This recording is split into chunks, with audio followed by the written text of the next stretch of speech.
నమస్తే, welcome to Leo. మనతో ఉన్నారు సీనియర్ జర్నలిస్ట్ హేమ సుందర్ గారు. సార్ నమస్తే. నమస్తే అండి. అప్పట్లో పెళ్లిగాని ప్రసాద్, కానీ ఇప్పుడు 60 దాటిన తర్వాత అన్నట్టు ఏదో త్రివిక్రమ్ శ్రీనివాస్ గారు మళ్ళీ సేమ్ అదే కాంబినేషన్ లో వెంకటేష్ గారు రాబోతున్నారు. సో నిజంగా టైటిల్ ఎలా అనిపించింది? టైటిల్ అట్రాక్ట్ చేస్తుందా లేదంటే ఏం చెప్తారు? ఇది త్రివిక్రమ్ శ్రీనివాస్ గారి కాంబినేషన్లో, వెంకటేష్ త్రివిక్రమ్ శ్రీనివాస్ గారి కాంబినేషన్లో రాబోయే మొదటి సినిమాగా చెప్పాల్సి వస్తుంది. దీనికి టైటిల్ వాళ్ళు ఏమనుకున్నారో తెలియదు, కానీ సోషల్ మీడియాలో అయితే కొద్దిగా వైరల్ అవుతుంది టైటిల్ 60+ అనేది.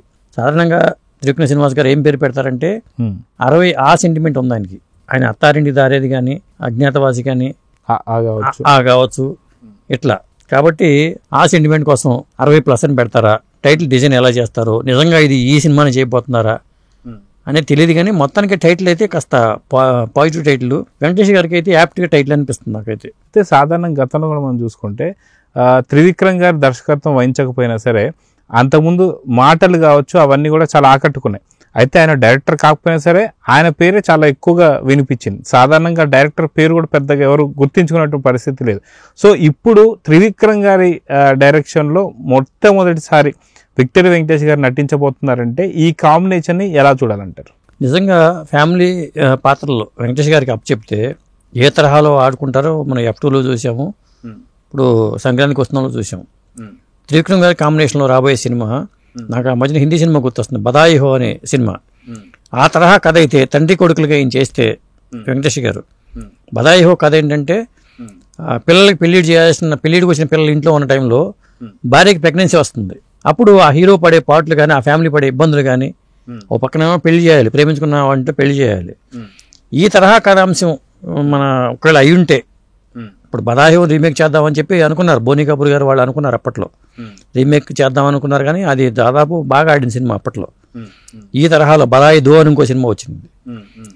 ఈ తరహా కథాంశం వెంకటేష్ గారికి అయితే ఖచ్చితంగా త్రివిక్రమ్ శ్రీనివాస్ గారు డైరెక్ట్ చేస్తే ఆయన మాటలు కానీ, వెంకటేష్ గారి చేష్టలు కానీ ఈ సినిమాను ఓ రేంజ్లో నిలబెడతాయి. అయితే మీరు ఇందాక అన్నట్టుగా ఏదైతే ఫ్యామిలీ ఓరియంటెడ్ మూవీస్ ఏవైతే ఉన్నాయో, దృశ్యం కావచ్చు, అదేవిధంగా చూసుకుంటే మొన్న వచ్చినట్టు సంక్రాంతికి వస్తున్నాం కావచ్చు, గతంలో వచ్చిన ఎన్నో సినిమాలు ఓన్లీ ఫ్యామిలీ ఓరియంటెడ్ సినిమాలు, అదే యొక్క ఫ్యామిలీ మెన్గా మనం వెంకటేష్ గారిని చూస్తూ వస్తుంటాం. సో మొన్న వచ్చిన సంక్రాంతికి వస్తున్నాం కూడా చాలా నవ్వుల పువ్వులతో అది 30 కోట్ల బడ్జెట్ నుంచి 330 కోట్ల పైగా తీసుకొచ్చిందని చెప్పుకోవచ్చు. సో నెక్స్ట్ త్రివిక్రమ్ గారితో అంటేనే ఖచ్చితంగా ఆయన కూడా ఈయన ఫ్యామిలీ స్టార్, సూపర్ స్టార్ అయినటువంటి ఒక హీరో అయితే ఆయన ఫ్యామిలీ సూపర్ స్టార్ డైరెక్టర్ అని చెప్పుకోవచ్చు. వీళ్ళిద్దరు కాంబినేషన్ ఎలా ఉంటుందంటే ఏం చెప్తారు? ఖచ్చితంగా ఫ్యామిలీ సినిమాలకి న్యాయం చేయడంలో త్రివిక్రమ్ శ్రీనివాస్ గారు 100% న్యాయం చేస్తారు.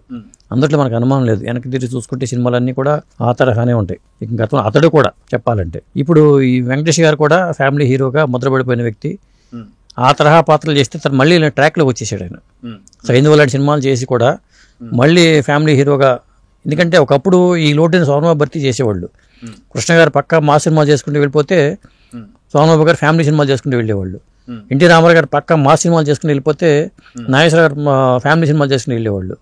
ఆ వేరియేషన్, ఆ నాడి పట్టుకున్నట్టుగా మనం వెంకటేష్ గారిని భావించాలి. వెంకటేష్ గారు ఏంటంటే ఫ్యామిలీ సినిమాలకు 100% న్యాయం చేస్తాడు. పైగా ఆయన కామెడీ టైమింగ్ కూడా బాగుంటుంది. జనం కూడా ఇట్లాంటి కామెడీని ఎంజాయ్ చేస్తున్నారు. ఆ టైంలో మరి ఆయన నుంచి మంచి నటన రాబట్టుకోవడానికి త్రివిక్రమ్ శ్రీనివాస్ గారు అయితే 100% న్యాయం చేస్తారు.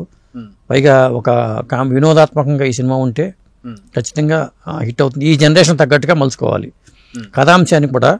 ఇప్పుడు ఫ్యామిలీ సినిమా అప్పట్లో ఫ్యామిలీ సంబంధాలు వేరుగా ఉంటాయి, ఇప్పుడు ఈ జనరేషన్లో ఇప్పుడున్న ఫ్యామిలీ సంబంధాలు వేరుగా ఉన్నాయి. ఈ టైంలో ఆ సంబంధాలు ఎలా ఉంటాయి అనేది చూపించగలిగితే 100% సినిమా మంచి సినిమా అవుతుంది. అయితే గతంలో గుంటూరు కారం మాత్రం చాలా ఎక్కువ సమయం తీసుకున్నారు తగ్గించారు కాబట్టి. గుంటూరు కారం సంబంధించి చూసాం, మహేష్ బాబు గారికి సంబంధించి కూడా అది కొంత అనుకున్నంత ఏమంటారు ఆశించినంత ఫలితాలు అయితే రాలేదు. సో ఈసారి తీయబోయే సినిమా చాలా ఫాస్ట్గా తీయబోతున్నారు, ఎందుకంటే గతంలో గుంటూరు కారం చాలా ఎక్కువ టైం తీసుకున్నారు.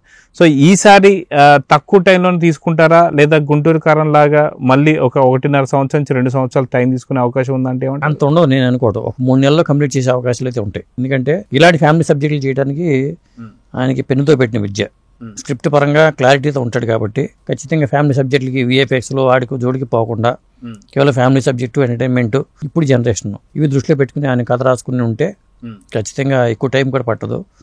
వెంటనే సంక్రాంతికి ఈ సినిమా వచ్చినా కానీ వెంటనే ఆయన మళ్ళీ ఏప్రిల్ ఉగాది కల్లా సినిమా రిలీజ్కి ప్లాన్ చేసుకోవచ్చు. అయితే వాస్తవం చెప్పాలంటే వెంకటేష్ గారు ఎలానో కంబ్యాక్ ఇచ్చేశారు, అదేవిధంగా త్రివిక్రమ్ గారు కొంత డిలేలో ఉన్నారని చెప్పి అనుకోవచ్చు. సో మొత్తానికి త్రివిక్రమ్ శ్రీనివాస్ గారు కూడా ఈ సినిమాతో కంబ్యాక్ ఇచ్చే అవకాశాలు ఎంతవరకు ఉన్నాయంటే ఏం చెప్తారు? ఖచ్చితంగా ఉంటాయి. ఎందుకంటే ఇప్పుడు ఒకే ప్యాటర్న్ ఉండదు. హిట్లు ఇచ్చిన దర్శకులు సత్తా ఎక్కడికి పోదు, టాలెంట్ ఎక్కడికి పోదు. అది ఖచ్చితంగా అంటే అప్పుడు పరిస్థితులు వేరు, ఏదైనా ఫెయిల్యూర్ వచ్చిందంటే పరిస్థితులు వేరుగా ఉంటాయి. 100% మళ్ళీ ఒక త్రివిక్రమ్ గారు ట్రాక్ వచ్చేస్తారు అనుకుంటున్నాను. ఆల్రెడీ వెంకటేష్ గారు వచ్చేసారు కాబట్టి చూడాలి ఏం జరగబోతుందో. సో చూద్దాం సార్, ఈ క్రేజీ కాంబినేషన్ అతి తొందరలో పట్టాలకి ఎక్కాలని, సో మంచి ఫన్ ఫ్యామిలీ మూవీ రావాలని కోరుకుందాం. నమస్తే. నమస్తే అండి.